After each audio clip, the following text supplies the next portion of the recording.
Bonjour tout le monde, Angelo Rubino. On est au bureau chef de Rubino et on enregistre l'épisode 8 d'un Espresso avec Angelo qui est disponible sur toutes les plateformes audio, Spotify. C'est-tu Spotify? À chaque fois, je me pose la question. La dernière fois, tu as dit Shopify. Et sur Shopify, si vous tapez rubinoshoes.com/8, vous allez tomber sur l'épisode 8. Un petit commentaire, un petit like, c'est toujours apprécié.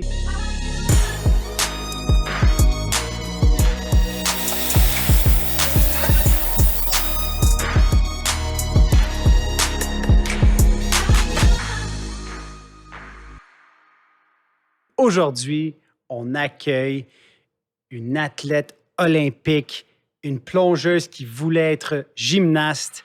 Elle est magnifique. C'est une maman. Elle a marqué notre jeunesse. Alors, sans plus tarder, on accueille Annie Pelletier. Ciao, come stai? Molto bene. Molto bene, Ma lei grazie. parla italiano? Non parla bene l'italiano, no. Incredibile. Piccolo. Alors, il va falloir qu'on mette des sous-titres. Annie, merci d'avoir accepté l'invitation. Ça me fait plaisir, vraiment. Et tu peux dire aussi ex-athlète, ex-plongeuse. Hein? Tu peux rajouter un Pour EX. moi, tu es toujours une athlète. Oui, mais pas pour moi. Ça OK. fait longtemps que je rentre plus dans mon speedo. Vraiment? Oui, vraiment. OK. Avec cette bouche, hein, là? Oui, Oui. je ne sais plus quoi dire. Je suis... Angelo est intimidé. Alors, c'est ça que j'allais dire. J'allais commencer par dire que, effectivement, je suis rarement intimidé, Annie, mais on se connaît déjà d'avant. Mais je dois le dire, là, on était amis sur Facebook. Donc, je t'ai envoyé un message. Premièrement, j'ai été comme surpris parce que j'envoie un message, puis automatiquement, j'ai vu les 3 petits points. Tic, tic, tic, tic. Ça veut dire que la personne est en train de te répondre. Fait que j'ai une réponse quasiment instantanément. Puis, tu as accepté de venir sur le podcast. Puis ça, c'était quand même short notice. Ça en dit long sur ta personnalité, je trouve. Et c'est un expresso avec Angelo, donc on boit des cafés. Puis toi, aujourd'hui, tu es sur la tisane. Oui. Alors, y a-t-il une raison pourquoi tu n'aimes pas notre café, quoi? Non, j'ai jamais bu de café. J'aimerais tellement ça, mais ça, le café, ça sent tellement bon. Tu sais, il y a plein d'arômes, il y a plein de sortes différentes. Puis il paraît que plein de sortes différentes. Puis il paraît que quand on boit une coupe de café le matin, là, ça nous part bien comme il faut. Mais j'ai vraiment beaucoup d'énergie. À la base, là, je me réveille puis je suis déjà speedée. Fait que j'ai pas vraiment besoin de café. Mais j'aimerais bien aimer ça, mais non, je suis plus tisane. Wow, c'est 2 en 2. Oui. Puis moi, j'ai une question parce que la dernière invitée n'a pas bu cette tisane. Est-ce qu'elle est bonne? Elle est très bonne, excellente. En fait, notre autre invité, c'était quoi, c'était Sweet Camomille? Sweet Camomille. Notre dernière invitée, c'était Danielle Dano de Cardio Plein Air. Elle a été dragon aussi dans l'œil du dragon. Puis elle aussi, elle a dit la même chose. Elle ne boit pas du café parce qu'elle était trop speedée. Épisode 7, Annie. Bon. Puis dans le fond, vous êtes à la même place. Donc, c'est 2 en 2. Peut-être qu'on devrait arrêter de boire du café. Ça devrait être une tisane avec Angelo. Donc, je vous dis d'avance, le titre va être changé du podcast. Ça va devenir une tisane avec Angelo. Peut-être ça va aider à calmer le jeu parce qu'effectivement, je suis un énervé moi aussi. Ah je oui, réalise hein? que je bois comme 8 expressos par jour. OK. Donc, Angelo, je voulais dire qu'une des raisons pour lesquelles j'ai accepté rapidement de faire l'entrevue avec toi, c'est qu'on se connaît depuis quelques années déjà. On avait été présentés par un ami en commun, on avait été au resto, on avait une belle conversation sur les défis de la vie, les curveballs que la vie nous envoie, l'adversité qu'on peut rencontrer. J'avais été très touchée par ton défi d'arrêter de boire. Puis ça m'avait inspirée, franchement. C'est pas facile parce qu'on a de l'alcool partout, hein? Surtout quand on est dans le monde des affaires, dans les réunions, dans les 5 à 7, quand on veut faire de la business, même dans les tournois de golf, tu sais. Donc, j'imagine un peu comme 3 fois par jour, quelqu'un qui peut avoir des problèmes d'alimentation. Bien, l'alcool, ça revient aussi très fréquemment. Donc, je voulais te féliciter. 3 ans et 3 mois 3 plus mois, tard. 3 ans et 3 Ouais. mois. Donc, voilà. Merci. Wow. C'est un bel C'est la accomplissement. plus belle, félicitations que j'ai eues à date. Donc, merci. On t'a invité parce que tu es une inspiration autant sportive qu'à l'extérieur. Tu es la dernière médaillée olympique canadienne au plongeon de 3 mètres depuis quoi, 25 ans? Depuis 25 ans, oui. Dernièrement, on célébrait les 25 ans de ta médaille de bronze. Puis, tu as fait un texte sur Facebook. Bien, je pense que tu es sur différentes plateformes, mais je l'ai vu sur Facebook. Puis, j'étais comme... ça m'a vraiment inspiré. Tu as parlé de qu'est-ce que ça prenait, je crois, pour avoir une médaille. Je ne sais pas si tu peux nous en parler. Tu sais, qu'est-ce que ça prend pour compétitionner à ce niveau-là, puis arriver, puis finir dans les 3 meilleurs au monde? Oui, en fait, moi, j'ai toujours considéré que j'étais seule sur le podium olympique parce que c'était aux 3 mètres individuels, mais il y avait plusieurs personnes dans ma mémoire puis mon cœur qui avaient contribué, tiré des ficelles pour que je puisse réaliser ce rêve d'enfance-là, qui était de monter un jour sur une des 3 marches du podium. Alors, d'abord et avant tout, il faut la santé, hein, c'est bien sûr. J'aurais pu avoir plein de talents, mais pas la santé. Il faut les talents. Donc, j'aurais pu être très en santé, mais pas avoir de talent acrobatique vraiment. Puis moi, j'avais décidé de faire de la natation, de la gymnastique et du plongeon. Donc, dans les 2 sports, gymnastique et plongeon, visiblement, j'étais douée parce que je suis allée à un certain niveau. Ensuite de ça, je suis tombée sur des bons entraîneurs, donc dont un qui s'appelle Donald Dion, qui est encore mon mentor aujourd'hui. Ensuite de ça, j'ai eu des parents qui ont cru en moi, hein, dès mon jeune âge. Eux, ils n'aiment pas ça quand je dis ça, mais je le répète pareil, c'est mon cœur qui dit ça. J'ai eu l'impression qu'ils se sont sacrifiés. Ils ont sacrifié leurs vacances, ils ont sacrifié leur vie sociale, des fois, pour m'amener à tous mes entraînements les soirs. 2 entraînements le samedi, 2 entraînements le dimanche. Wow. Pendant toutes les fins de semaine, parce que tout l'été, j'avais pas de vacances l'été, dans le fond, parce que vu que j'avais pas d'école, c'est là que je pouvais m'améliorer encore plus rapidement. Fait que à tous les week-ends, mes parents allaient me porter le matin. Des fois, même, ils allaient me rechercher. Souvent, je dînais là, mais ils allaient me rechercher à 5 heures. Donc, ils pouvaient pas partir au chalet, ils pouvaient pas partir faire de la voile, ils pouvaient pas partir n'importe où chez des amis, aller jouer au golf, tu comprends?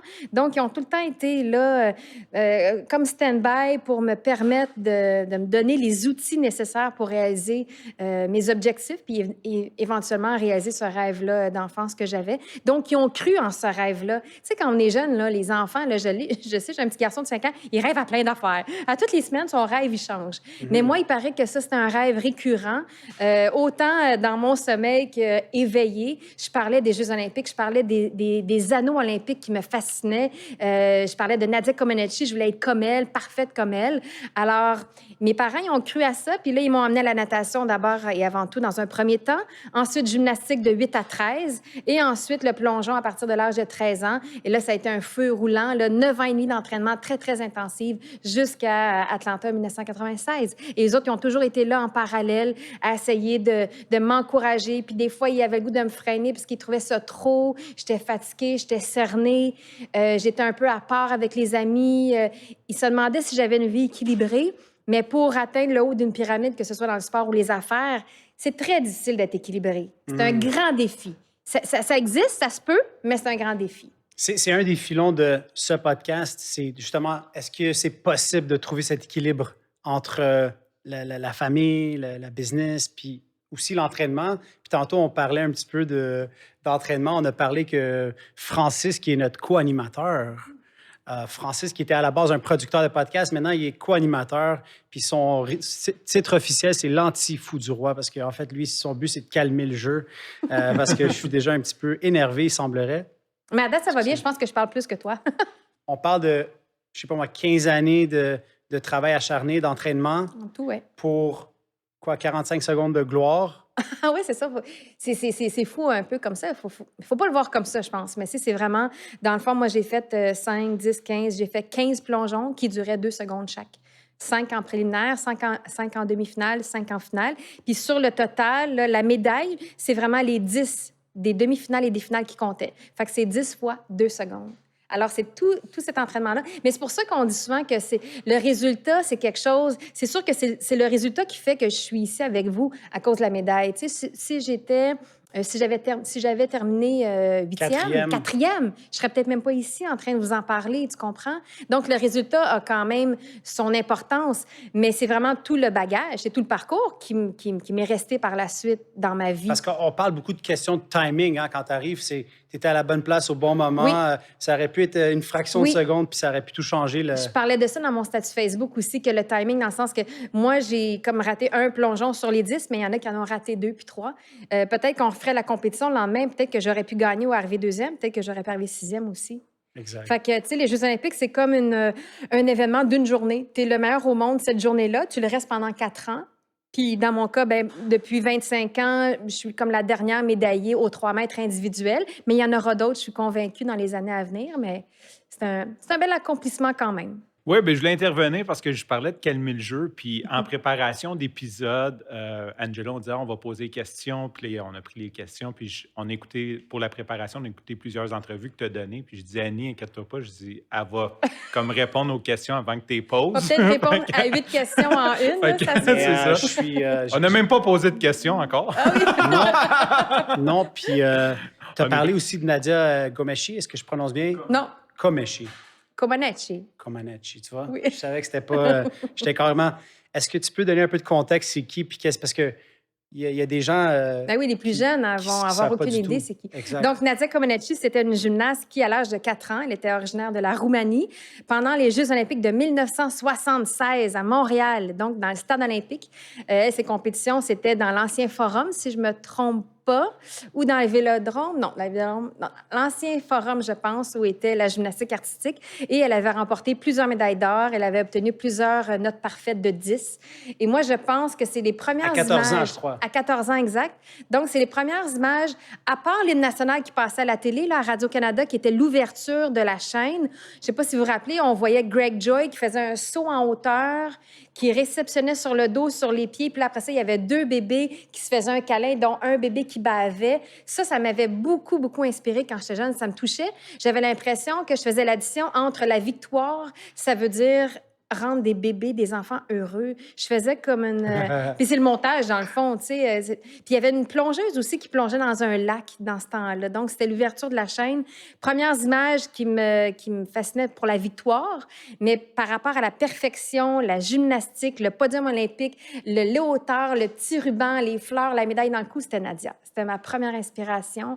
Et j'ai longtemps rêvé d'être exactement comme elle. La gymnaste qui rêvait d'être gymnaste qui est devenue, dans le fond, Oui. plongeuse. Exact. Bien, la gymnastique, c'est un bon sport de base pour le plongeon. C'est juste que finalement, mes rêves, j'ai dû ajuster l'image dans mes rêves que j'allais plus avoir un léotard à manches longues, mais j'allais avoir un speedo, tu sais, dans mes rêves pour monter un jour peut-être sur le podium olympique. Fait que je crois que tu as amené la médaille olympique que tu as gagnée en 96.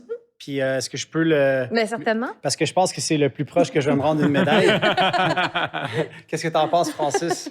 Est-ce que ce serait possible pour quelqu'un de pas en forme de s'inscrire puis de juste se rendre sur le parcours olympique? Tu sais, comme d'emblée savoir, je vais finir 100e, mais c'est pas grave.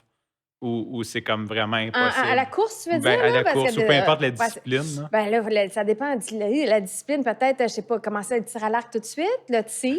Tu sais, des sports où il y a moins besoin d'aptitude, là, d'orientation spatiale, de flexibilité, de force. On salue tous les tireurs à l'arc. Non, mais non, mais écoute, là, moi, je dis ça là, à brûle-pourpoint comme Oh, ça. oui, Là, non. c'est une question qu'on m'a jamais posée, d'ailleurs. Félicitations. Très originale comme question. Donc, si tu as 35 ans, c'est Ouais, ça? c'est À ça. 35 ans, Ah non, j'ai 38. J'ai OK. vieilli depuis 35. OK, donc, écoute, si à 38 ans, tu veux absolument participer aux Jeux olympiques, je t'encouragerais à t'inscrire comme bénévole. Ah, bon, ben, c'est Je bon. pense que ça Ça, serait je peux faire ton ça. meilleur bet, comme Bon. on dit en Si- anglais. Parce que ça, c'est un autre sujet qui est très hot en ce moment.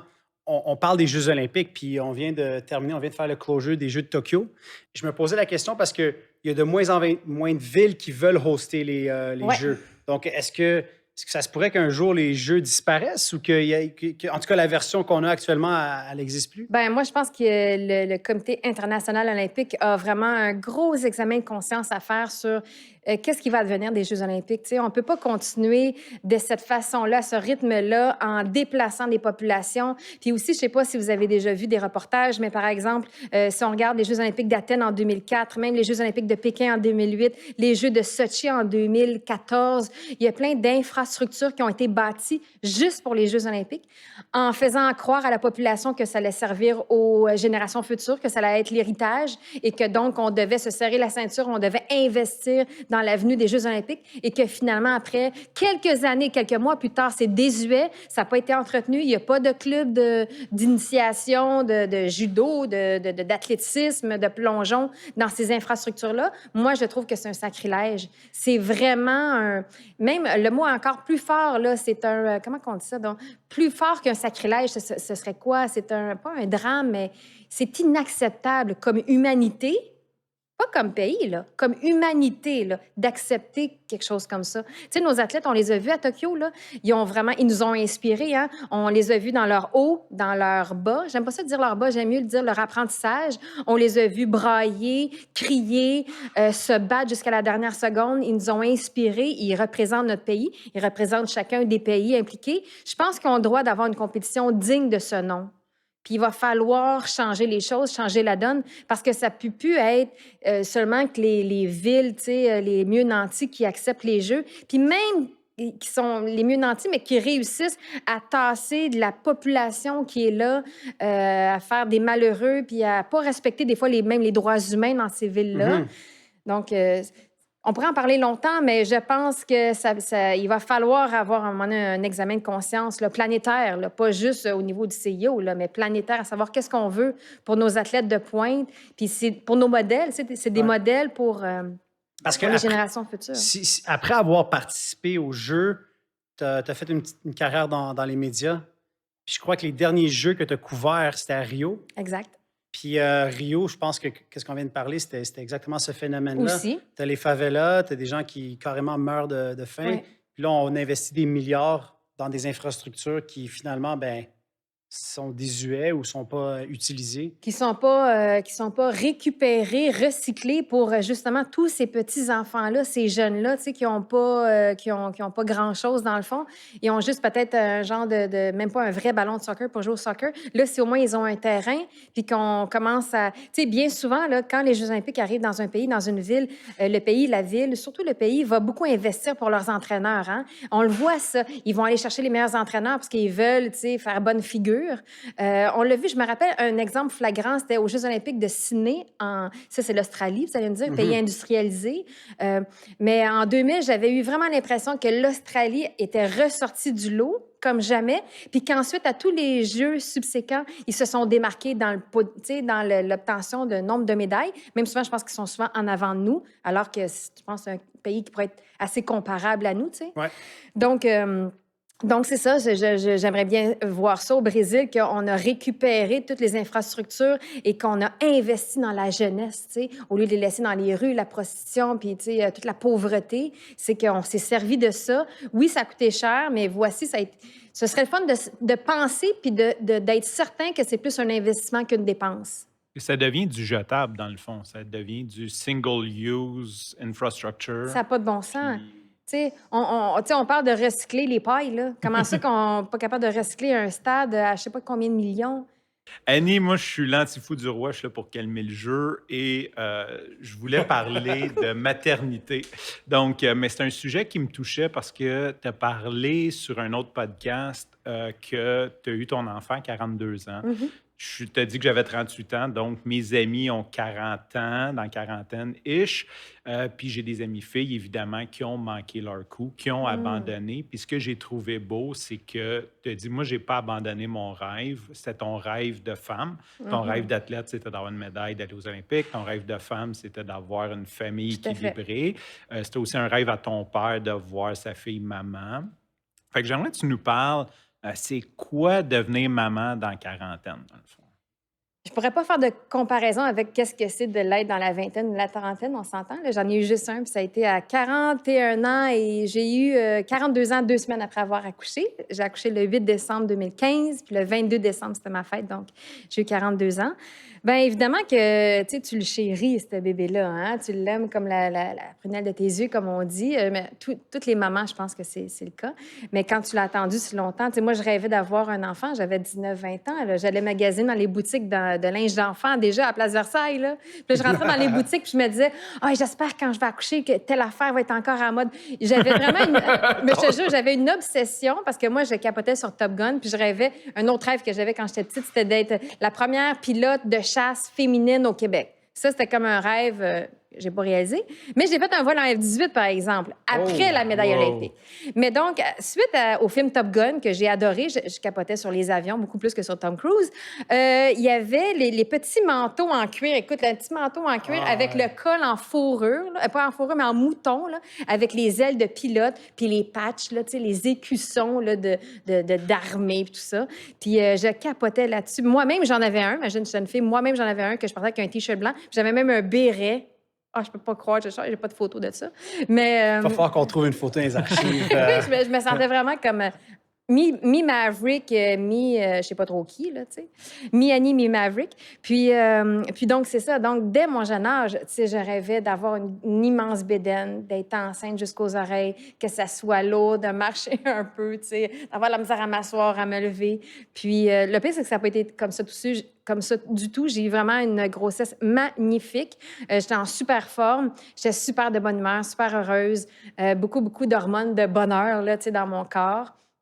Puis j'ai eu un accouchement très, très difficile, là, de 30, je pense 33 heures, césarienne d'urgence avec un code P1 parce que le cordon ombilical était autour du cou. Puis plus que je poussais, le cœur décélérait. Ça prenait beaucoup de temps avant que le cœur revienne à un battement normal. Puis à un moment donné, j'ai senti la grande urgence, là, tu sais, après tant d'heures, dans la salle, là, tu sais, dans ma chambre. Là.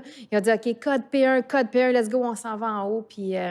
Puis là, ils ont pris mon conjoint de l'époque, là, le père de mon fils, à part. Puis là, ils lui ont mis, tu sais, le sarrau, puis le truc sur la tête. Puis je l'ai revu juste en haut. Puis j'ai prié, dans le fond.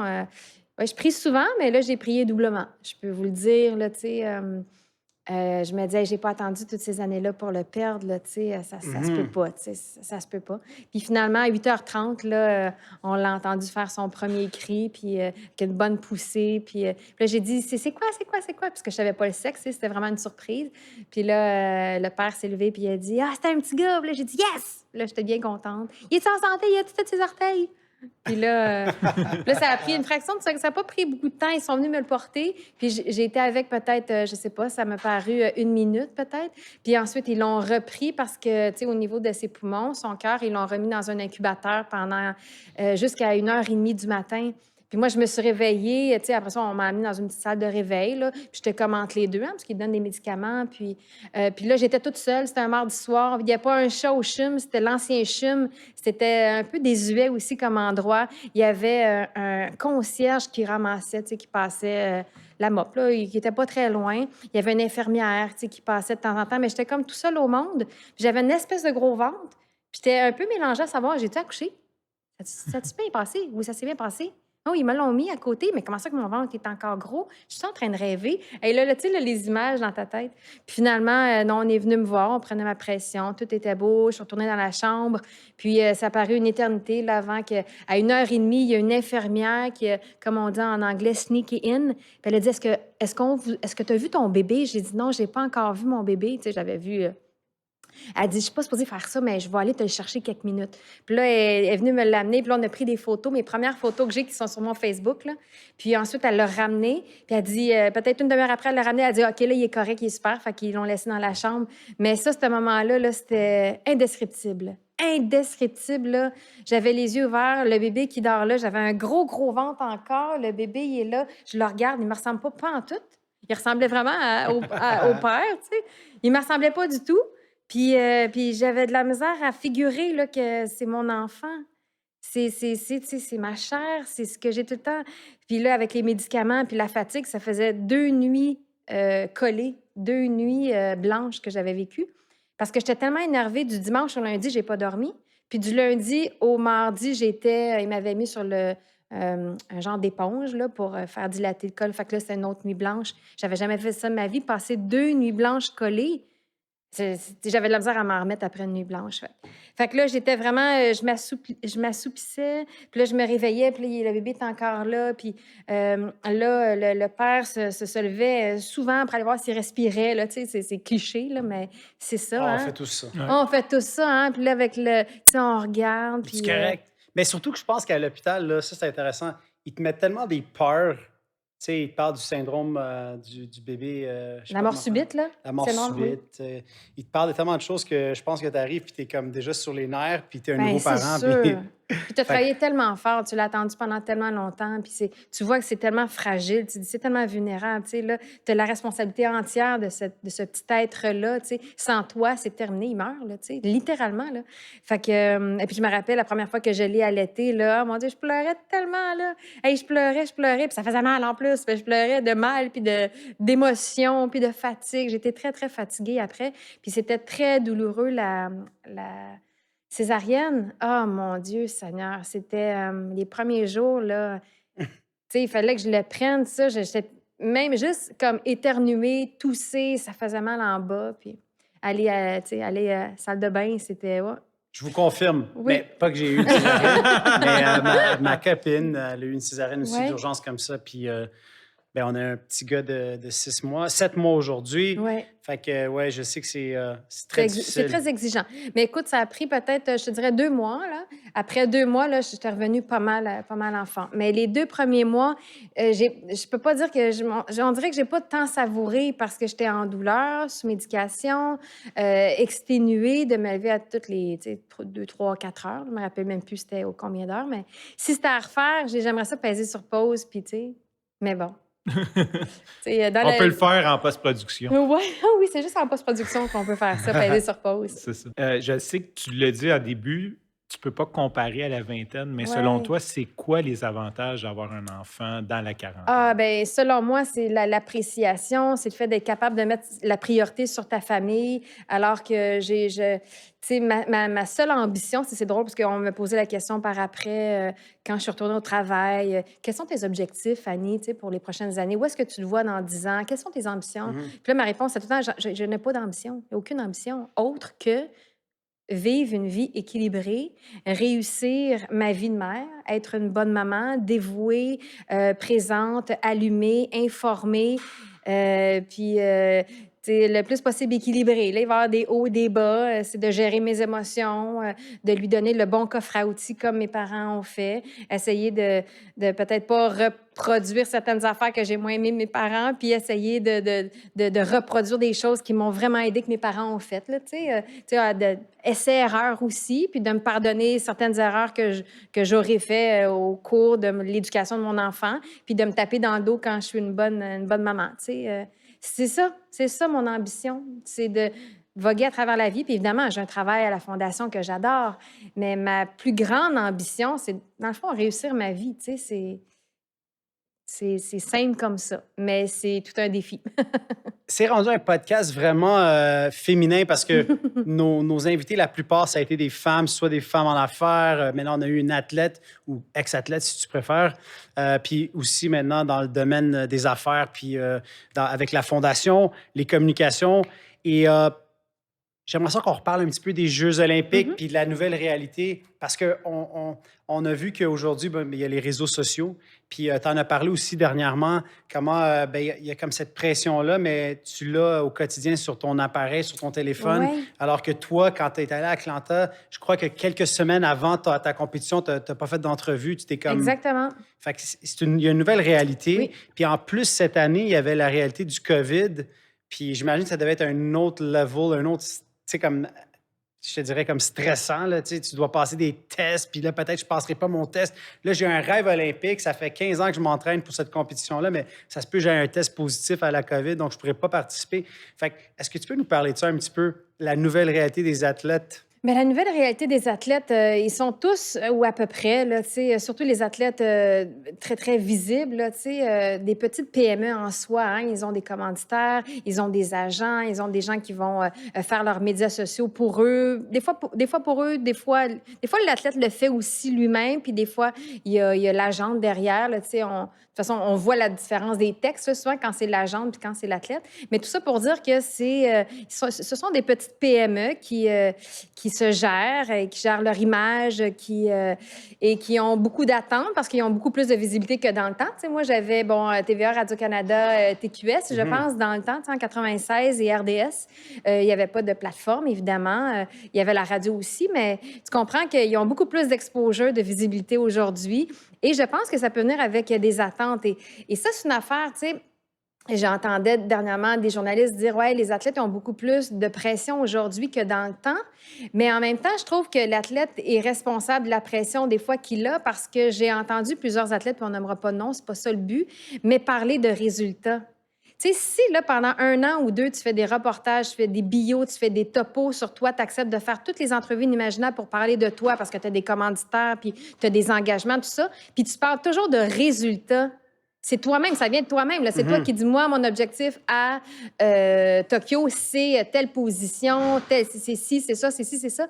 Comment tu veux que ton cerveau, le jour J, se concentre sur la tâche à accomplir au lieu du résultat. Si ça fait 2 ans que tu mets ça dans la bouche des journalistes et que les journalistes répètent ça, même partout, comment tu veux que ton subconscient puis ton conscient comprennent que là, en ce moment, là, quand tu arrives sur le tremplin, sur le tatami ou peu importe, au vélodrome ou peu importe, que là, il faut vraiment que tu te concentres sur ta tâche, sur ta technique, sur telle étape de tes combats, telle étape, tel mouvement, telle tactique, telle stratégie. Quand ça fait 1 an, même des fois 2, parce que là, tu sais, les Jeux olympiques ont été retardés d'1 année. Fait que pendant 2 ans, on a entendu des biographies, tu sais, des topos sur les athlètes. Puis j'étais surprise de voir comment on parlait beaucoup des résultats. Tu sais, les résultats, c'est supposé devenir plus tard, ça. C'est ça qui met de la pression, je pense. Ça, c'est juste mon opinion personnelle. Mais c'est ça qui met une certaine pression, tu sais. Quand tu dis, moi, je veux monter sur le podium à cette épreuve-là, moi, je suis capable de gagner médaille d'or. Hey, quand tu arrives aux Jeux olympiques, là, il y a tellement de tout qui peut arriver. C'est tellement fébrile, c'est tellement grisant, c'est tellement une énorme pression que de voir les anneaux olympiques partout où tu vas. C'est dur de l'oublier. Alors, tu sais, de grâce, concentre-toi, puis dis pendant 1 an ou 2 que toi, ton objectif, c'est de passer chaque étape, c'est d'avoir la stratégie X, Y, Z, c'est de faire tant de plongeons, ne serait-ce que pour le nombre de points, ou passer telle étape, ou essayer d'avoir des 8 à chacun de tes plongeons, ou même ça, c'est une note, mais de faire la technique, tu sais. Dis à ton cerveau ce que le jour J, ce à quoi tu vas être supposé de penser. Tu comprends-tu qu'est-ce que je veux dire? Fait que je trouve que des fois, c'est les athlètes qui se peinturent un peu dans le coin en acceptant toutes les entrevues, puis en répondant. Tu sais, mettons que moi, un journaliste me demandait c'est quoi ton objectif à Atlanta? Je pense que le plus souvent, j'ai dit moi, je veux faire de mon mieux, je veux me battre jusqu'à la dernière seconde, puis je vais aller une étape à la fois. Puis techniquement, il y a chaque plongeon, je pourrais vous le dire, mais chaque plongeon, je dois penser à telle chose. Tu comprends? J'ai pas parlé de médaille d'or olympique, là, moi, avant les... Évidemment que mon rêve, c'était le podium olympique depuis que j'étais toute petite, mais je veux dire, quand je répondais aux questions, c'était quoi l'objectif à Atlanta? C'est d'y aller un plongeon à la fois, puis de me concentrer sur la technique de chacun des plongeons. Puis les athlètes le résultat, il viendra après. Le résultat, ça, parce qu'on n'a pas le contrôle à 100%, pas le contrôle des autres plongeurs, plongeuses, pas le contrôle sur les juges. Hein, c'est un sport qui est jugé. Donc, de parler de résultats, je trouve que c'est une arme à 2 tranchants. Tu as parlé de commanditaires. Puis je pense que toi, tu as été chanceuse parce que même avant les Jeux, tu as eu des commanditaires qui t'ont supporté. Oui. Puis aujourd'hui, ben je sais pas, mais ça doit pas être évident d'être un athlète à haut niveau. Puis on sait que c'est amateur, donc tu sais, tu n'as pas un salaire. Donc, bien, en fait, maintenant, ils ont des meilleures allocations. Hein? Par exemple, en plongeon, je ne peux pas parler pour tous les sports, mais par exemple, en plongeon, quand tu fais partie de l'équipe nationale, tu gagnes 1 500 $ clairs par mois pour représenter le Canada, là, pour être sur l'équipe nationale. Un petit peu moins que la PCRE. Que la PCU, genre? La PCU, genre. Ah, ouais. Je sais pas trop, mais je l'ai pas eu, moi, la PCU. Mais tu as des commandites aussi. Il y en a plusieurs qui ont des commandites. C'est pas tout le monde qui a des commandites, par contre. Mais ils ont des bourses, ils peuvent avoir des bourses. Puis leurs études, habituellement, sont payées. Puis tous leurs déplacements, puis traitement physique, là, psychologue sportif, diététiste, nutritionniste, préparateur physique, mental, tout ça est défrayé. Fait que, ils sont mieux soutenus que dans le temps. Moi, dans le temps, je gagnais 550 $ par mois, puis mon loyer était 600. Fait que, Dieu merci, j'ai eu McDonald's, puis Kellogg, mais j'avais ma face sur une boîte de céréales, les Mini Wheats. Puis j'avais aussi Rona, qui était un de mes premiers commanditaires en 93, qui m'avait appuyé. Wow! Et la Fondation de l'athlète d'excellence, j'avais une bourse de 2 500 $. Puis, tu as fait aussi pendant plusieurs années le village Valcartier. Oui, ça, c'était après. Hein? Ça, c'était vraiment après le village vacances Valcartier à Québec. J'ai été leur porte-parole pendant 19 ans. Parce qu'une journée... C'est pas assez.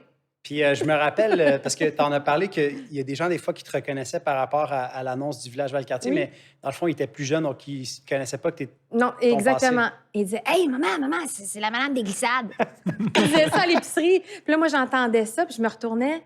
Puis là, je disais « Ouais, mais tu sais, j'ai fait d'autres choses que faire des glissades dans la vie, hein? » Puis là, le parent renchérissait. Puis il disait « Oui, elle a remporté une médaille. » Mais là, des fois, le parent, il se mélangeait, là. Il disait Annie Bernier, Sylvie Pelletier. Là, ils m'ont même déjà dit « Ça, c'est José Chouinard. » Non, c'est pas José. Les Stasio. Fait que, oui, c'est ça. Les gens, tu sais, ils mélangent des fois... Est-ce que tu as encore des gens qui t'approchent comme ça à l'épicerie? Oui, ça arrive encore, ça arrive encore. Étonnamment, ça arrive encore. Mais tu sais, si je vais à un match des Alouettes, par exemple, là, il y a une couple d'années encore, là, j'en faisais des selfies, là, ouf! Ben, Puis moi, là, je suis en frais les avec gars sur toi. la bière, là, tu sais, ils ont bien du guts, là, tu sais. Ouais.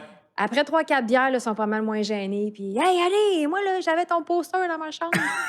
OK. C'est lui dans le séjour, genre. Il y en avait un, là, qui avait passé dans la presse. J'étais en bikini jaune, là. Il paraît que celui-là était bien populaire. Tu en as parlé de la fondation. Ce que j'aime, ce que je voulais apporter avec toi, c'est que souvent, quand on est jeune, on pense qu'on va rester jeune toute notre vie. Qu'on soit athlète ou dans n'importe quel métier, on ne peut pas concevoir qu'un jour, on ne sera plus C'est vrai. capable. Même moi, j'approche la quarantaine, puis je ne peux pas concevoir que dans 30 ans, je serai peut-être plus capable de faire ce que je fais aujourd'hui. C'est vrai.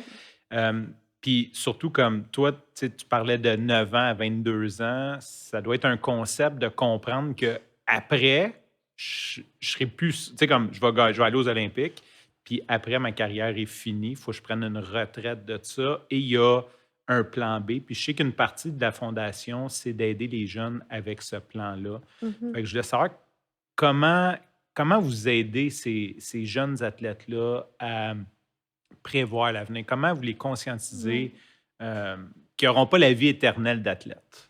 Bien, c'est une bonne question parce que d'abord et avant tout, on ne parle jamais de plan B. Tu sais, comme tu disais, là, justement, on veut leur enlever ça de la tête parce que l'après-carrière sportive, c'est pas un plan B, c'est un plan A parce que tout le monde doit passer par là. À part des Laurent Duvernay-Tardif qui signent des contrats de 46 millions et qui gagnent leur vie, puis en plus, lui, il est médecin, il a sa carrière, mais s'il n'avait pas eu de carrière, s'il n'avait pas fait d'études, on s'entend qu'il aurait pu mener une belle vie avec son sport, avec sa carrière sportive chez les professionnels puis tout ça. Dans la majorité des autres sports, c'est pas le cas. Donc, il faut préparer en amont et en parallèle de ta carrière sportive, ta carrière professionnelle. Et comment tu fais ça? Bien, c'est en maintenant toujours un pied dans les études secondaires, collégiales, universitaires. Et nous, à la Fondation, on remet des bourses seulement qu'aux étudiants et étudiantes athlètes. Il faut absolument que tu sois aux études. Évidemment, on comprend qu'en année olympique, tu ne peux pas suivre 4, 5, 6 cours à l'université, on s'entend. Mais il faut que tu sois aux études à temps partiel. Il faut que tu sois engagé dans un programme. Il faut que tu aies une vision claire d'où tu vas aller. Tu as le droit de changer de carrière professionnelle, d'orientation, là, tu sais, au cours de ces années-là où est-ce que tu t'entraînes. Mais on a une superbe conseillère en orientation qui s'appelle Sophie Brassard, qui est en train de finir ou qui a fini dernièrement son doctorat, 3 enfants, ancienne athlète en gymnastique, qui travaille à la Fondation et qui, elle, vraiment, c'est elle qui offre tous les conseils d'orientation et de bien-être aussi pour essayer de voir l'athlète, là, tu sais, il en est à ses 2e, 3e Jeux olympiques. Qu'est-ce qui s'en vient pour lui? Qu'est-ce qu'il veut de sa vie? On est en septembre. Où est-ce qu'il peut aller à l'université? Combien de cours il devrait prendre? Est-ce que c'est la retraite qui se présente pour lui? Est-ce qu'il peut continuer un autre cycle? Qu'est-ce qu'il veut? Donc, il y a beaucoup de psychologie derrière ça. Puis, il y a beaucoup aussi de se connaître comme être humain. Tu sais, souvent, quand tu mets tous tes œufs dans le même panier puis que tu arrêtes l'école, tu te valorises et tu te connais. Ta source d'identité, ce n'est que ton sport puis tes accomplissements. Alors que quand tu continues à aller à l'école, au moins, tu as une autre facette à ta personnalité. Tu as des amis à l'école, tu as des accomplissements aussi à l'école, tu as quelque chose qui est en branle, qui continue d'avancer. Alors, si tu as des échecs dans ton sport, c'est un peu moins dur à prendre. Tu réussis à rebondir plus facilement que quand tu as mis tous tes œufs dans le même panier. Donc, nous, on prône l'équilibre de cette façon-là. On prône que des athlètes heureux, équilibrés vont encore mieux performer. C'est sûr qu'il y a des entraîneurs qui ne sont pas d'accord avec ça, qui vont nous dire, oui, mais mon athlète doit compétitionner, concourir contre des Russes, des Chinoises, peu importe les nationalités, des athlètes quasiment professionnels dans le sport amateur, mais qui sont pratiquement professionnels parce qu'ils ne vont pas à l'école, ils ne s'entraînent pas, leur pays les payent comme des professionnels.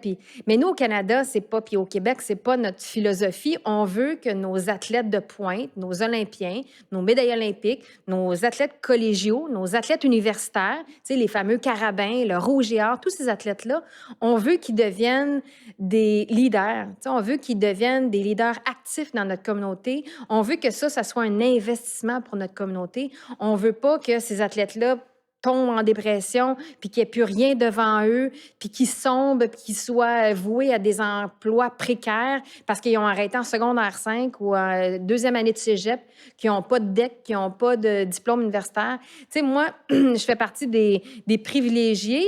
J'ai fini mon cégep, j'ai commencé l'université en orthopédagogie à l'UQAM en 96. 96, oui, en septembre 95. J'avais commencé en orthopédagogie. Puis là, j'ai arrêté mes études. J'ai fait juste un cours de langage des sourds et muets pendant la session d'hiver et un cours chez Berlitz pour mon anglais, parce que mon anglais est un peu, comme on dit, rusty. Fait que je savais que j'allais devoir faire des entrevues à CBC.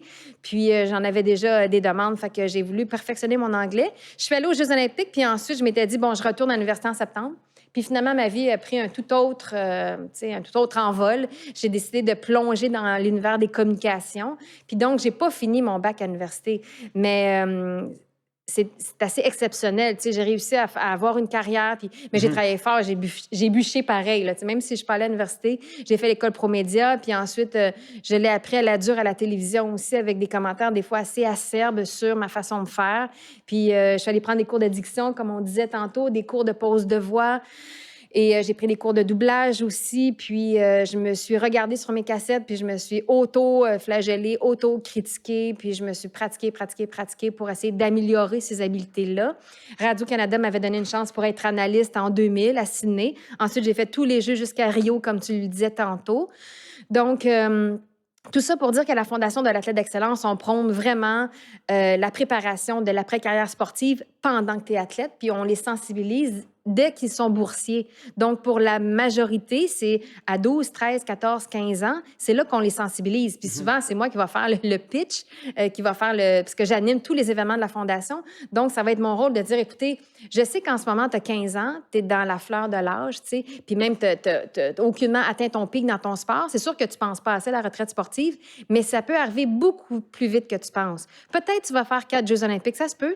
Peut-être que tu vas en faire un, peut-être que tu n'en feras pas non plus. Peut-être que tu vas te blesser, peut-être que ton talent va t'amener à un certain niveau, mais que tu vas plafonner, que tu ne feras pas l'équipe nationale. Peut-être que tu vas tomber en amour avec quelque chose à l'école, puis tu vas vouloir poursuivre, puis peut-être que c'est en médecine, puis que tu vas vouloir vraiment faire ça de façon... ça va être plus... Ta passion pour la médecine va peut-être être plus grande que pour le volleyball, puis tu vas prendre ta retraite plus tôt. Donc, c'est important de toujours maintenir tes études, d'avoir un pied à l'école, puis d'avoir un sérieux aussi. C'est pas juste de faire des cours pour faire des cours, mais c'est bien de les réussir, puis de se repositionner à chaque année. T'es-tu dans la bonne branche? T'aimes-tu ça? Ça va-tu bien à 2 cours, 3 cours? Est-ce que tu as une vie passablement équilibrée? Donc, c'est pour ça qu'on est là, la Fondation. On est là avec des chèques, des bourses, mais on est là avec des services d'accompagnement aussi. Puis comment c'est financé, cette fondation-là? Bien, en fait, on a plusieurs commanditaires, on a des donateurs, on a des partenaires de prestige en communication aussi qui nous aident à promouvoir nos leaders de demain, donc comme on aime le dire, donc nos étudiants et étudiantes athlètes qu'on appuie. Et bien, dans les gros commanditaires, un jour, on va peut-être avoir Rubino. C'est une invitation. C'est une invitation. Mais on a Banque nationale, Beneva, qui était anciennement la capitale, et c'est né du regroupement de la capitale et SSQ Assurance. On a Cascade et Saputo, gros commanditaires. Et ensuite, on en a plein d'autres. Donc, l'Auto-Québec, on a la Fondation Bruni-Surin, la Fondation Georges Saint-Pierre, la Fondation Laurent Duvernay-Tardif. On a Aquam, on en a plein d'autres. Le groupe MTY est maintenant un nouveau partenaire de la Fondation. Donc, à partir de, je te dirais, de 5 000 $ jusqu'à 1 million de dollars par année, on peut... 1 million de dollars par année, on n'en a pas. On en a 1 million sur 5 ans, c'est nos plus gros commanditaires, à 200 000 $ par année. Et eux ont vraiment leur programme de bourse dédié avec une quarantaine, trentaine, vingtaine ou 10, quelques athlètes. Là. Tu sais, ça dépend. Il pourrait avoir une bourse Rubino. Il pourrait avoir un programme de bourse Rubino. OK. Exactement. Fait que c'est noté parce que nous, on organise un gala dont tu as déjà participé. Puis moi, j'aimerais ça éventuellement avoir quelque chose. On s'en reparlera. Hey, c'est sur tape, ça, là. C'est sur tape, c'est enregistré. Là, j'ai un commitment avec une fondation locale. Puis on va en parler éventuellement sur le podcast. Puis j'ai aimé, c'était une fondation qui s'appelle la Fondation de la visite. Puis les autres, qu'est-ce qu'ils font? C'est un système, programme d'accompagnement pour des nouveaux parents. Puis des fois, des gens qui n'ont pas justement de support, des nouveaux arrivants, Oui. des gens qui ont eu des dépressions postpartum, des gens qui vivent de la violence à la maison. Donc, ils ont un genre de starter kit, ils donnent un genre de trousse avec des couches et tout ça pour t'aider. Ils envoient des mères visiteuses qui vont t'aider avec l'enfant, qui vont te donner le temps de te reposer pendant qu'eux s'occupent de l'enfant. Fait que j'ai vraiment aimé ça, puis Wow. d'autant plus qu'il était de Montréal-Nord. Donc, j'ai dit, on a une campagne en ce moment, mais après ça, j'aimerais ça faire quelque chose avec Tu sais que je suis née à Montréal-Nord, hein? Ben oui. Puis, t'es trop C'est ville. la prochaine question. T'es toujours en avant. Non, mais sans farce, moi, tantôt, qu'est-ce que je voulais dire? Puis Francis, là, il m'amène toujours sur des bonnes pistes, puis toi aussi. Mais on s'entend que ta dernière compétition en 96, t'avais quel âge? 22, 24 ans? 22 ans. Par la suite, est-ce que tu as refait du plongeon de façon... Parce que moi, c'était une question qui Pas me... tant, non. Est-ce qu'on fait comme du plongeon Non. occasionnel là, pour le fun, Pas tant. des acrobaties? C'est assez comme c'est casse-cou, disons. Non, c'est pas un sport comme le tennis ou le cyclisme Exact. où est-ce que, tu sais, t'arrêtes pendant 20 ans, puis là, t'es rendu à 65, puis là, ton voisin dit « Hey, la vieille, on va aller s'échanger une coupe de balles de tennis. » Tu sais, le plongeon, c'est comme genre « Quoi? » Remettre mon speedo, la flexibilité, l'orientation spatiale, la force aussi que ça prend dans les jambes, puis toute la coordination, là, tu sais, de juste sauter sur un tremplin, là, juste aller, là, va à la piscine publique, là, je voudrais voir ça, avec ton speedo, puis essaye juste de faire 10 sauts sur le bout du tremplin, puis rester sur le bout, puis essayer de faire juste un petit plongeon, voir. Mais il n'y avait T'sais, pas une compétition de même à la télévision, une genre de... Les maîtres, là, chez les maîtres? Ouais. Ben oui, ça existe en plongeon. Non, ça m'intéresse pas, honnêtement. Non, hein? Non, j'ai prouvé ce que j'avais approuvé en plongeon. Fait que par la suite, là, quand tu as arrêté à 22 ans, Oui, est-ce que tu as comme arrêté de faire des sports à haut niveau carrément ou tout à fait. Je donnais comme t'as une dit grosse c'est patate. assez? T'as eu comme une... Non. Mais t'as eu comme un, disons, over the top, t'en avais eu assez. Non, mais pas du tout. Quand j'ai arrêté, j'avais hâte d'arrêter, mais j'étais pas écœurée du tout de mon sport. Mon entraîneur, Donald Dion, prenait sa retraite. Dans le fond, lui, je l'avais sorti de sa retraite pour m'entraîner moi, personnellement, individuellement, pendant 1 an et demi. Et il retournait à son emploi à la Ville de Montréal. C'était ça, le deal. Fait que là, pour moi, je me demandais, bon, y avait-tu des entraîneurs à Montréal? Non. Il y en avait une à Pointe-Claire, Iwa, qui était chinoise, qui avait déjà sa protégée. Il y avait Bashi Liang à Vancouver, qui était un bon entraîneur. Je me disais, déménager à Vancouver, no way. Moi, là, j'adore le Québec, j'adore Montréal. C'était, tu sais, pour ma santé mentale, je voulais être proche de ma famille, me faire entraîner en français, me faire coacher en français, c'était super important. Fait que non, on dirait que j'avais des nouveaux commanditaires, les ailes de la mode à l'époque, les jus FBI, McDonald's était encore avec moi pour une autre année. Donc, j'avais une opportunité de bâtir une nouvelle carrière avec des commanditaires, de faire des sous, tu sais, on se le cachera pas, là. Il y avait des opportunités, là, de vraiment, comme on dit, de cash in sur la médaille. Et puis, tu sais, c'était pas juste un chèque en blanc. Hein. J'ai travaillé très fort pour ces entreprises-là. J'ai appris. Puis j'avais plusieurs représentations publiques. Je me rappelle, j'avais un agenda là, complètement fou. Pendant des années, j'avais pas une journée de congé. Il y avait toujours quelque chose. Plus la vie est un sport dangereux à TVA, les tournages, les cours d'addiction, les cours de pose de voix à travers tout ça. Ça laissait pas beaucoup de place à la vie personnelle et à l'équilibre dans ma vie. Donc, c'est ça. J'ai arrêté à 22 ans, puis après ça, j'ai fait beaucoup de motosport. Puis j'ai fait beaucoup de... Tu sais, je faisais mes propres cascades aussi avec la vie est un sport dangereux. Donc ça allait chercher le côté adrénaline. Puis pas longtemps, en 2007, j'ai commencé à sauter en parachute. Là, j'ai 113 sauts en parachute, des sauts individuels. Fait que... donc, mais c'est vraiment la moto... casse-cou, Annie Pelletier. Bien, en fait, je sais pas si c'est casse-cou, mais j'ai vraiment pas eu l'impression que j'ai pris des risques tant que ça. En moto, oui, plus, là. J'ai eu plus de risques en moto, mais c'était une recherche d'adrénaline, tu sais. J'avais l'impression que c'était des risques calculés, puis évidemment, comme bien des jeunes en moto, j'avais vraiment l'impression que j'étais... Invincible. Invincible. Puis j'aurais pu, tu sais, Dieu merci, tu sais, j'aurais pu... Si ton fils, là, il s'achetait une moto... C'est sûr, je serais très, très, très stressée. Très stressée. Puis comme mes parents, je serais pas contente. Puis je lui dirais, tu sais, je lui présenterais des super pilotes, là, parce que j'en connais. Là. Je lui présenterais des super pilotes. Je voudrais qu'il prenne ses cours. Puis qu'il prenne un cours d'appoint sur une piste de course, là, que ce soit, je sais pas, à Shannonville ou, tu sais, vraiment pour qu'il la maîtrise puis qu'il la dompte, sa bête, là, entre les jambes. Parce que ça, c'est comme ton beau, là, tu sais, c'est comme, tu t'as juste à faire ça, puis ça va tellement vite. Tu te sens invincible parce que tu dépasses tout le monde. Tu as tout le temps l'impression d'être en avant, tu peux zigzaguer, puis tu sais, c'est grisant, c'est la vitesse. Puis j'ai été juste très chanceuse. C'est pas, tu sais, je le dis très humblement, c'est pas parce que j'étais une super pilote, parce que, tu sais, j'ai fait aussi du lapping à Saint-Eustache avec le genou par terre, puis tout ça. C'est juste parce que j'ai été chanceuse que j'ai pas eu d'accident, parce que des fois, j'ai pris des risques vraiment pas toujours calculés. J'ai juste été chanceuse, puis le bon Dieu n'a pas voulu de moi à ce moment-là. Il m'a dit, toi, là, tu vas devenir une mère, le moment de te chercher plus tard. C'était vraiment intéressant. En tout cas, moi, j'ai vu un nouveau côté d'Annie Pelletier. Je ne sais pas pour toi, Francis. Puis ça nous amène, là, on est dans notre segment Express parce qu'on est à un Espresso avec Angelo. Donc, on a comme un segment Express. On te pose des questions, puis tu choisis entre les deux. Puis on peut élaborer, mais on dit toujours c'est Express. Espresso, c'est court, OK, je vais essayer d'être Express parce que moi, la concision, des fois, c'est pas mon fort. Là, Annie, je fais des longues réponses. J'ai pensé à celle-là on the fly, mais si tu avais à choisir entre le village Valcartier et la piscine Annie Pelletier à Tétroville. Piscine Annie Pelletier à Tétroville, parce que c'est le fruit de tellement d'efforts et ça porte le nom de mon père et de mon grand-père. Et mon fils va pouvoir un jour, tu sais... en fait, on est déjà allé, il était tout petit, puis on y allait. Quand moi, je vais décéder, quand je vais mourir, mon fils va pouvoir aller à la piscine de sa mère. C'est quand même spécial. Mais il va avoir ses passes à vie pour Valcartier aussi, là. Mais...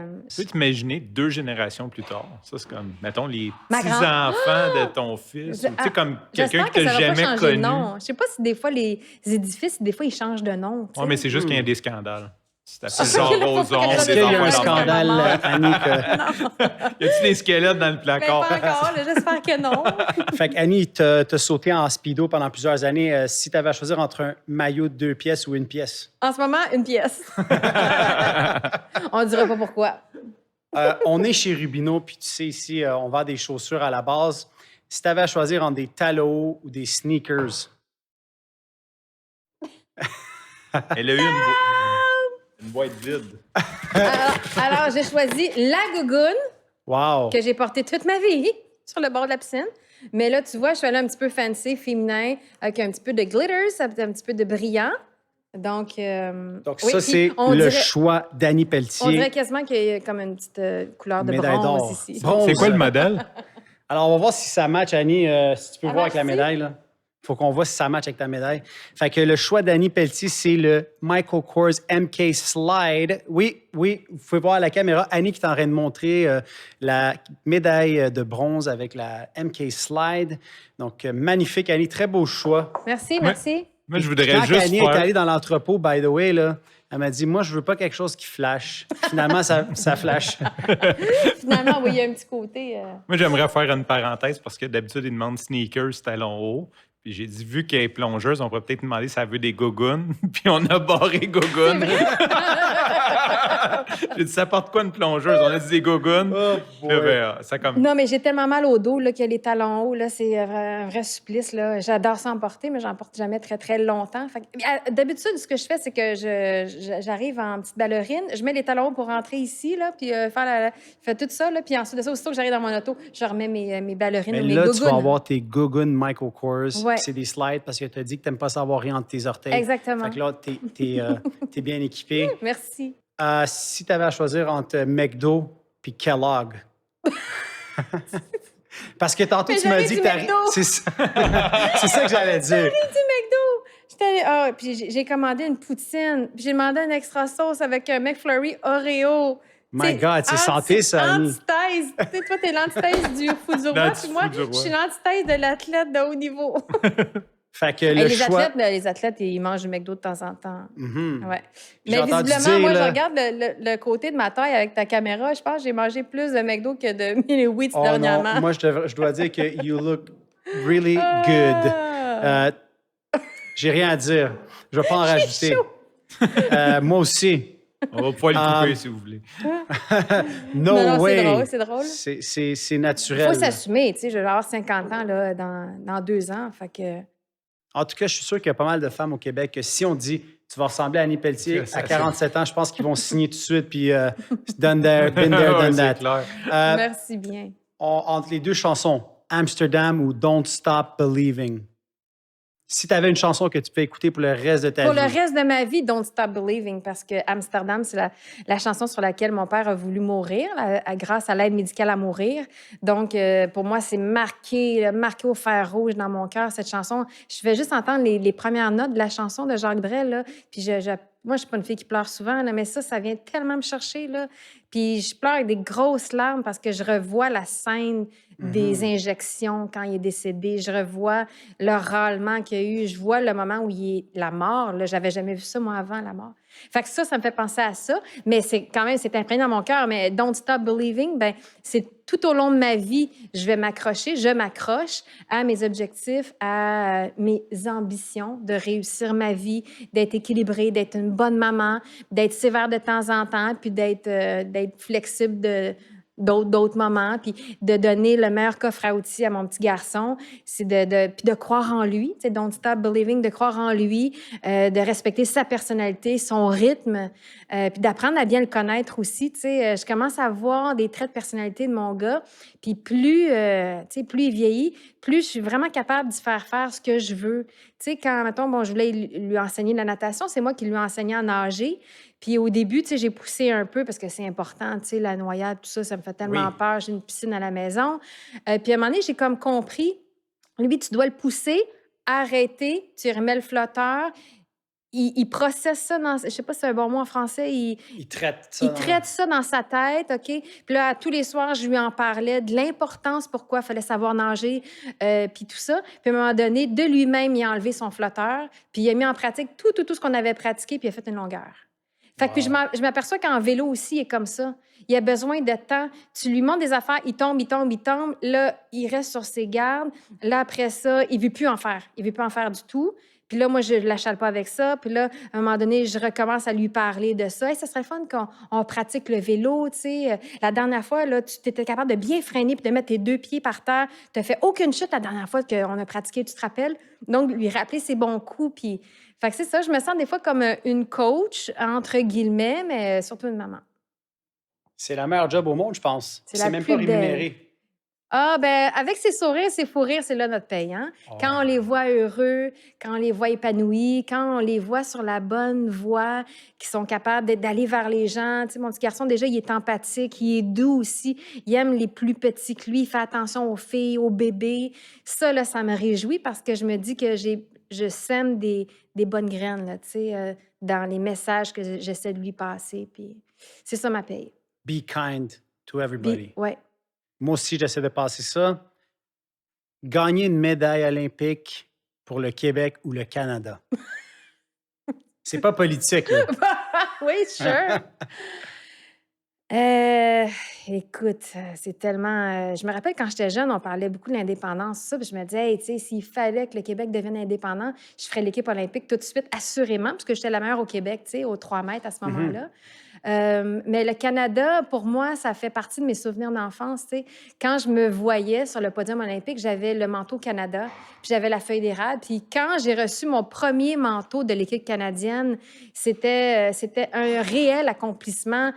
Peut-être pas autant qu'une médaille olympique, mais à mon jeune âge, je pense que j'ai dormi avec là, mon manteau de l'équipe canadienne. Je le portais partout, là. Tu sais, partout, là, j'avais une fierté énorme. Donc, disons le manteau de l'équipe canadienne, tu sais, parce que c'est mon pays, puis j'ai rêvé, tu sais, de voir le drapeau de l'équipe. Mais, tu sais, c'est sûr que moi, je suis tatouée québécoise, là. Je m'identifie beaucoup à notre culture, à notre langue. Tu sais, je suis née à Montréal-Nord, toujours habité dans l'est de la ville aussi, donc c'est très francophone, québécois. Donc, j'ai une grande identité que je suis québécoise. Mais dans mes rêves de petite fille, quand je voulais gagner une médaille olympique, c'était pour le Canada. Bon, ben c'est noté. Très bonne réponse. J'ai une très bonne réponse de politicienne, hein, quand même. Je patine quand même pas pire. C'est vrai, tu as une future carrière, là, sûrement en politique. Hey, j'ai eu une offre dernièrement en passant. OK, pour quelle Ouais. partie? Je me rappelle plus. C'était municipal, là, je sais pas trop. Ouais. La bourse de la fondation est en jeu. Ouh. Ouh. Il faut qu'on pose cette question parce qu'on la pose à tous nos invités. Est-ce que tu es plus iPhone ou Android? iPhone? iPhone, Fashion victim. Je sais pas si tu sais, moi, je suis pas très techno, fait qu'on me fournit un appareil au bureau, puis c'est ça. C'était iPhone, that's it. Ben, c'était, tu sais, j'avais le choix de choisir il y a plusieurs années. J'ai pris l'iPhone. À l'époque, c'était quoi? 2? 3? Ça commençait à quoi l'iPhone? Ça a commencé à Ça iPhone 1? a commencé à 0 en 2007. Bon, ben, tu sais. Ça, il faut demander à notre merci, tech. tu vois? Parce que ça, c'est notre nerd de Ben, service. je dois avoir commencé au iPhone 0, puis ensuite, j'ai tout le temps continué. J'ai pas eu de BlackBerry ou de... C'est ça la question, dans le fond? Ben, Android, c'est comme des appareils Samsung ou des choses comme ça, mais moi, je suis pas très familier. Moi aussi, je suis fashion victim. C'est ça, c'était une de nos invités qui m'a accusé d'être fashion victim dans un autre podcast, Taïna. Alors, Mais moi, je dois salut. avouer que c'est même pas un choix, là, tu sais, délibéré, là. J'ai juste suivi... Fair enough. Ben, peut-être que c'est ça. Peut-être fashion victim, finalement. J'ai Est-ce suivi que, le trend. Annie Pelletier, là, tu crois à la crypto-monnaie? Je connais pas tant, là, ça, ces Non, affaires-là. hein? Non. Ça, c'est-tu le... Comment on appelle ça? Le... Bitcoin? Le Bitcoin? Fait que Ouais. ça... Non, Non. ça t'inspire pas? Pas de clé USB dans le speedo. D'accord, c'est noté. Pas de... J'ai entendu dire que tu avais un fan club italien. J'avais... T'avais. Oui. Il est encore là. On a Il est vérifié. encore là, on a Ils vérifié. t'attendent. Ils t'attendent. Ils attendent juste que les frontières ouvrent pour te recevoir. Est-ce que tu as déjà visité l'Italie? Ben oui, je suis allée plusieurs fois en Italie, plusieurs fois. La première fois que je suis allée, je pense que c'était à Bolzano, dans le nord. Mhm. Il y avait la tournée européenne se faisait là. On avait une compétition à Vienne, en Autriche. Ensuite, on allait à Bolzano. C'était magnifique dans les montagnes. On plongeait dehors. Donc, première fois, c'était là. Ensuite de ça, Rome, en Italie, pour les championnats du monde aquatique. J'avais remporté une médaille de bronze au 1 mètre. C'est la première médaille de bronze en plongeon de l'histoire du Canada. Oh. Ça avait fait les manchettes, je me rappelle. Puis ensuite de ça, à Turin, pour les Jeux olympiques de 2006, les Jeux olympiques d'hiver, j'étais dans la zone mixte. Donc, je posais des questions aux patineurs artistiques et aux patineurs de vitesse quand ils sortaient de la patinoire. Alors, j'étais comme journaliste, si tu veux. Je trouvais ça dur faire ça. C'était pas si On the facile. fly, faut que tu trouves des questions Oui, comme oui, ça. mais tu as 30 secondes aussi pour aller chercher de l'émotion. Puis quand ça n'a pas bien été, tu ne veux pas les faire brailler, mais en même temps, tu veux savoir qu'est-ce qui s'est passé, comment tu te sens, comment tu évalues ça, tu sais. Fait que, ouf, c'est... Moi-même, des fois, j'étais émue avant de leur poser la question, tu sais, parce que je les voyais arriver, là, tu sais, puis qu'ils étaient déconfits, puis tu as un job à faire, il faut que tu restes un peu plus froid. Est-ce que tu as des faits cocasses comme ça? Parce que moi, ça m'intéresse toujours d'avoir des... clairement, je parle aux Olympiques, puis on entend plein de choses hein, sur le village olympique, les relations entre athlètes. Puis je sais qu'il y a une nuit là, avant ta compétition, ou 2 jours avant ta compétition, il y a 2 athlètes canadiennes qui retournent puis sont sur le party. Puis là, ils ouvrent les lumières, puis ils font bien du bruit. Puis là, Ouais. t'es Annie Pelletier qui a sorti son anglais. Est-ce Corsé. que je suis dans la bonne... Oui.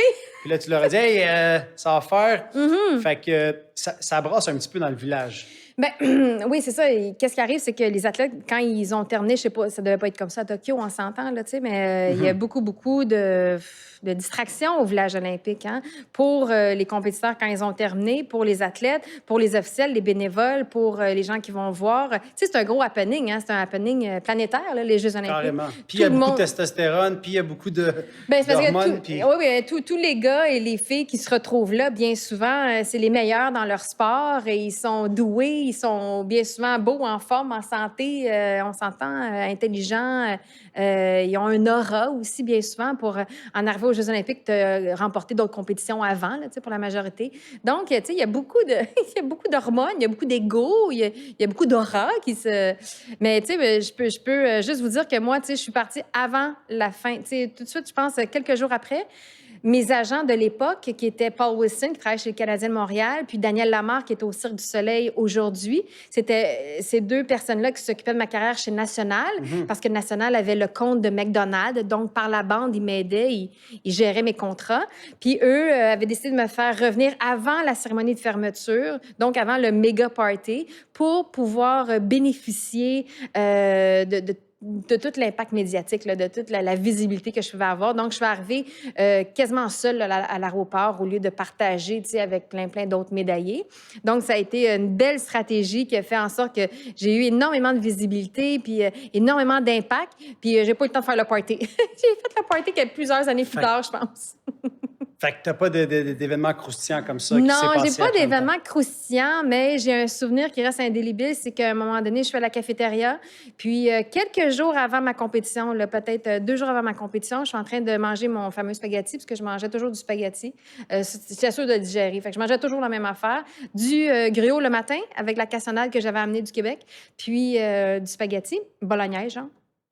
Et là, j'entends comme il y a une effervescence là, qui se passe dans la cafétéria, puis là, du bruit, puis tu sais, là, comme ça bourdonne, là, puis vite, là, ça monte. Puis là, c'était Mohamed Ali qui arrivait dans la cafétéria, puis j'étais en train de manger mon spaghetti. Puis j'étais, moi, là, la boxe, là, j'aime ça depuis que je suis toute petite, là. Wow. J'étais sans connaissance, parce qu'on l'avait vu à la cérémonie d'ouverture avec la flamme, il y avait le Parkinson, on se rappellera toujours qu'il shakeait beaucoup. Oui. Puis moi, là, j'avais les larmes aux yeux, puis j'avais tellement d'émotions. Puis je me rappelais de, tu sais, il y a eu les films, là, tu sais, sur...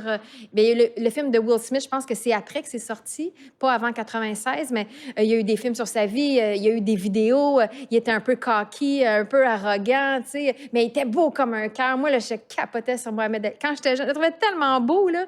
Puis là, imagine, là, j'arrive aux Jeux olympiques, je mange mon spaghetti, là. C'est la petite fille de Montréal-Nord, là, qui mange son spaghetti, puis qui se concentre, là, tu sais, sur sa compétition, puis qui essaie de rester grounded.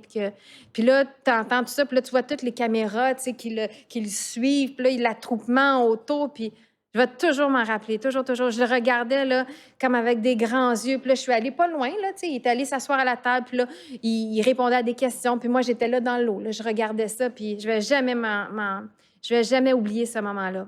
Mohamed Ali, wow! Ouais. OK. Pour moi, c'était vraiment une légende, là, tu sais, quelqu'un que j'avais vu. Je sais pas si vous pouvez voir, là, mais ça m'a donné des frissons, cette histoire-là. Parce que nous aussi, on est des fans ici de boxe, autant Francis que moi, puis mon frère. C'est vrai? Ah oui. Mais moi, j'ai toujours suivi la boxe. Là. Tu sais, quand j'étais plus jeune, après ça, j'allais voir des combats au Casino de Montréal toute seule. Des fois, c'était le samedi à partir de 11h. Puis je croisais comme les Arturo Gatti. Puis, Arturo Gatti. On a les shorts ici d'Arturo Gatti signés. Oui? C'était un gars également de Tout à fait. C'est notre coin. Là. Tu fais cocasse d'ailleurs pour la boxe. Je m'entraînais avec Dino Clavet. Puis une fois, tu étais venu au gym. À Laval, au Carrefour Multisport. Tout à fait, c'est vrai. Puis je pense que j'en ai parlé pendant une semaine à mon père. Genre, j'étais comme, Annie est venue parce que tu avais vraiment changé l'énergie du gym. Je pense qu'on s'enfargeait tous dans nos cordes à danser. N'importe puis... quoi. Fait qu'on savait que tu étais fan de boxe. On savait pas que tu étais fan, mais moi, je me souviens de t'avoir rencontré. J'ai fait du sparring, hein, tu te rappelles? Là, je m'entraînais pour... puis j'ai fait du sparring, puis ma carrière n'a pas été longue. Hein. À un moment donné, je faisais un genre de petit combat là, sur le ring là, avec un Asiatique. Là. Oui. Écoute, il m'avait ramassé, mais il n'avait pas voulu, là, tu sais, mais j'avais baissé ma garde, là, tu sais, puis j'avais ramassé un coup sur le kaiser, là. Et boy, écoute, ça m'avait fait mal. J'ai senti que, tu sais, ma tête allait super loin, ça a fait comme crack, là, comme 4 cracks dans mon cou, là. Puis j'avais vraiment été sonnée, puis j'ai senti que mon cerveau, il avait comme... Pas sûr que mon cerveau avait vraiment cogné, là. Mais vraiment, là, je m'étais dit... Ah, ça n'a pas de bon sens, tu sais. J'ai sauvegardé ma santé pendant toutes ces années en gymnastique puis en plongeon. Je vais pas aller me défaire le cerveau en faisant de la boxe, là, tu sais, c'est amateur. Fait que j'en suis restée à l'entraînement, là, tu sais, faire du shadow. Oui, c'est ça. Tu sais, pas besoin de faire des sparring. Pas besoin de prendre le risque de me faire mal, de me faire casser le nez, là, tu sais. Bof. Je pense que c'est une sage décision. J'ai eu une expérience similaire justement avec le même entraîneur. J'en ai parlé l'autre fois avec Angelo. Ouais, il y a eu une commotion cérébrale comme ça. Avec l'asiatique? Ouais, ben c'est plus compliqué que ça, mais on a un point en commun. Les deux, vous avez été parce que l'asiatique était pas... Je pense qu'il était quasiment ma grandeur, là, tu sais, mais il était vraiment à fête, là. Ouais. Costaud. Oui, puis là, moi, tu sais, moi, je frappais pour de vrai. Fait que lui, à un moment donné, il s'est comme défendu, là, tu sais. Il a dit, ah, ouais, tu veux jouer à ça? Tu sais, OK. Hey boy, j'ai baissé ma garde, ça n'a pas été long, hein. C'est un coup, et c'était fini ma carrière. J'ai enlevé mon truc, j'ai enlevé mon mouthpiece, puis là, j'ai sacré, je pense, puis j'étais dans le vestiaire, puis j'étais pas contente. Wow! Bien, Annie, on va terminer avec ça. Est-ce que tu as un mantra ou une inspiration ou quelque chose qui pourrait nous inspirer ou qui pourrait inspirer quelqu'un? Ben, mon Dieu, comme ça, vite, vite, ben, depuis que je suis toute jeune, là, tu sais, je rêvais, quand j'étais au primaire, même au secondaire, je rêvais d'être très connue dans ma vie. C'est vraiment étrange, mais je rêvais d'aller aux Jeux olympiques, puis de gagner une médaille, puis d'être super connue.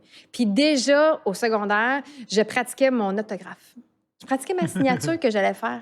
Moi, là, un jour, moi, je vais être connue, là, puis tout le monde va Ça voir me mon prend une autographe. signature hot, là. Oui, oui, parce que tu sais, tu sais, j'avais vu Michael Jackson qui faisait des autographes quand j'étais jeune. Puis, tu sais, le Star System, c'était ça. Fait que là, je pratiquais, puis j'avais commencé à écrire Crois toujours en toi et en tes rêves. Ça peut sonner un peu cucu aujourd'hui parce que ça a été, tu sais, ça a été repris à plusieurs égards, là, tu sais. Mais dans le fond, moi, c'est ça, c'est vraiment ça ma vie. C'est que j'ai cru en moi. On a cru en moi aussi, mais j'ai cru en moi. Je continue de croire en moi, puis j'ai cru en ce rêve-là olympique. Même si je venais de Montréal-Nord, puis ensuite de Tétroville, puis que j'avais pas énormément de modèles d'Olympiens, Olympiennes de mon quartier, on s'entend, là, tu sais. Puis, donc, c'est vraiment une phrase qui colle, puis Don't Stop Believing, tu sais, de Journey, qui est mon groupe fétiche. Ben c'est ça, tu sais, arrête pas d'y croire. Puis la raison pour laquelle j'ai remporté une médaille olympique à Atlanta en 96, c'est que j'ai pas arrêté d'y croire, même quand j'étais 17e, puis que le monde, dans leur tête, c'était quasiment impossible que je remonte sur le podium parce que ça s'était jamais vu. Puis aussi, c'est un sport qui est jugé. Fait que quand tu pars de trop loin, comme laisser une petite mauvaise impression au juge en préliminaire.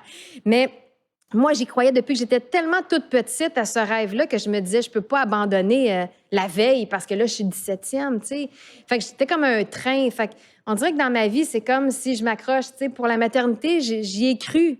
Même si ça commençait à être vraiment tard, puis pour la santé, c'était délicat, puis j'y ai comme cru, puis j'ai mis les chances de mon côté, je restais en forme, puis... Fait que crois en toi, essaie d'être la meilleure version de toi-même, crois en toi et en tes rêves, tes objectifs, puis tu risques de toucher au bonheur plus souvent qu'autrement. Wow. C'est beau, ça. C'était vraiment magnifique. C'était comme de la poésie. Puis Francis, est-ce que tu as un petit outro pour nous aujourd'hui? Je suis supposé d'en avoir un? Oui. Bon, Oui, ben, allez Francis. faire un don à la Fédération d'athlètes d'excellence du Fondation. Québec. Fondation. Tout le monde se Fondation. mélange avec notre nom. Alors, où est-ce qu'on pourrait en savoir plus sur la Fondation, Annie? Là, c'est le temps pour toi, on te cède le micro, de plugger la Fondation ou tout ce que tu veux, en fait. Si tu as un livre qui s'en vient, que tu veux nous parler, ou J'ai toujours si refusé d'écrire ma biographie en passant. peut-être Christian Tétrault pourrait écrire ta Mais bio. c'est mon ami Christian, peut-être, mais non, je pense qu'il y a des gens qui auraient peur de ce que je pourrais écrire dans le livre. Ça, c'est au prochain épisode. On vous dit part On n'a pas les bonnes questions, ça veut dire. Non, je fais des blagues. Je fais des blagues, mais non, j'aurais pas le goût de ma vie. Tout ce que j'ai à dire, je le dis tout le temps. Le reste, c'est ma vie privée. Puis je voudrais pas mettre ça dans un livre, parler des conflits que j'ai pu avoir avec certains entraîneurs. Ou, tu sais, ça fait partie du passé. Tout le monde que j'ai rencontré, même les plus crasses, ils m'ont appris quelque chose. Tu sais, certains humoristes qui m'ont profondément blessée dans ma vie m'ont permis de devenir plus forte, puis de me remettre en question, puis vraiment vouloir m'améliorer sur plusieurs points. Alors, j'ai comme essayé de prendre... C'est sûr que je suis restée marquée de certaines affaires. Quand je regarde mon petit cœur, là, je sens qu'il y a des cicatrices sur mon cœur. Il est pas... Mais on en a tous. On en a tous des cicatrices. Ouais. On a tous vécu de l'adversité, des trahisons. Mais de là, aller mettre ça dans un livre, jamais, tu sais... ce que j'avais à vivre avec certaines personnes, je les ai bien souvent confrontées en personne, puis je leur ai dit ma façon de penser. Puis c'est des dossiers clos, fait que de retourner en arrière, puis de... Fait qu'on verra pas de biographie d'Annie Pelletier, ça c'est sûr. Donc, on peut te trouver à la Fondation de l'athlète par excellence. D'excellence. D'excellence. Okay, on va le finir par l'avoir, Annie. On va le finir par l'avoir, puis nous, on va le mettre en sous-titre. On va essayer de changer... On va essayer de changer de nom bientôt, d'ailleurs. La Fondation de l'athlète d'excellence du Québec, FAEQ.com. On est sur Instagram, on est sur Facebook, on est surtout sur LinkedIn parce que nous, le nerf de la guerre, c'est nos partenaires. C'est les Rubineaux de ce monde. Bien, c'est une invitation que je vais aller mettre un like puis je vais vous suivre. Je suis déjà Annie Pelletier, qui est la directrice des communications et des partenariats de la Fondation de l'athlète d'excellence. Bravo. Alors, Annie, on a fini par l'avoir. Merci pour ta générosité. Prego. Merci d'être venue ici. Ça nous a fait tellement plaisir de te recevoir. On te souhaite de continuer d'être une super maman. Et, je fais mon possible. On t'a une carte chouchou chez Rubineau, donc tu sais on est où. Puis la prochaine fois qu'on va se revoir, c'est moi qui vais t'inviter à luncher. Et tu peux revenir ici quand tu veux parce que tu as vu notre entrepôt en arrière. Tout Là. à fait. Tout ce que tu as de besoin, là, no problem. Des gogoons, on en a. On en a pas mal. Des tonnes de copies. Ça, il manquera jamais de ça ici. Alors, merci. Et sur ce, je vous dis, it's a wrap.